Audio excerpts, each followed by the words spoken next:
ఇప్పుడు ఆంధ్రప్రదేశ్ ఆరోగ్య శాఖని గజగజలాడిస్తున్న జ్వరం స్క్రైప్టెటిస్ అట. ఇది నల్లిలాగా పోలినటువంటి ఒక పురుగు కొట్టడం వలన వచ్చేటువంటి జ్వరం. ఈ జ్వరం యొక్క లక్షణాలు ఏంటంటే మన డెంగీలో వచ్చిన లాంటి లక్షణాలు. ఒళ్ళంతా దద్దుర్లు రావడం, ఒళ్ళు కందడం, విపరీతమైన చలి, వణుకు, ఎక్కువగా హై టెంపరేచర్స్ వస్తుంటాయి. అంటే ఈ పురుగు కుడితే ఏమైంది? పురుగు కుట్టడం వల్ల ఏమవుదు? ఈ పురుగు ఒక రకమైనటువంటి వైరస్ని తీసుకొచ్చి మన రక్తంలో వదిలిపెట్టింది. ఆ వైరస్ పిల్లల్ని పెంచుకొని మనకు విపరీతమైన బ్లడ్లో ఇన్ఫెక్షన్ని క్రియేట్ చేసింది. దీనివల్ల అక్కడ చిన్న చిన్న మరణాలు కూడా జరుగుతున్నాయి. మ్యాక్సిమం ఏంటంటే 100లో 2% మంది చనిపోతారట. అంటే 100 మందికి ఈ జ్వరం వస్తే 2-3 చనిపోతారట. అంటే మరణాల శాతం అనేది తక్కువే. ముఖ్యంగా ఈ జ్వరాన్ని ఎలా గుర్తించాలంటే, ఇది వైరస్ వల్ల ఎప్పుడైనా జ్వరం వచ్చినప్పుడు ఏం జరిగిందంటే హై టెంపరేచర్ వచ్చింది. బ్యాక్టీరియల్ టెంపరేచర్లో ఎక్కువ పెరిగి టూ మచ్గా రాదు.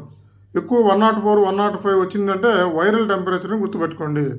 ఆ కుట్టిన చోట నల్లగా మచ్చబడిదట. ఆ కుట్టిన చోట ప్రత్యేకంగా నల్లగా మచ్చ కనపడినా, ఒళ్ళు మీద దద్దులు కనపడినా ఎమ్మటే డాక్టర్ని సంప్రదించాలి. వైరల్ ఇన్ఫెక్షన్స్కి ప్రత్యేకంగా మందులు అంటూ ఏముండవు. ఆ సిమ్టమాటిక్ ట్రీట్మెంట్ ఇస్తారు. అంటే నీకు రక్తం గడ్డగడుతుందా, జ్వరం తక్కువగా ఉందా చూసి దాన్ని బట్టి వైద్యం చేసి డాక్టర్లు తగ్గిస్తారు. కాబట్టి క్వాలిఫైడ్ లేని వైద్యుల దగ్గర ఎలా పడితే అలా వైద్యం చేయించుకోవద్దు.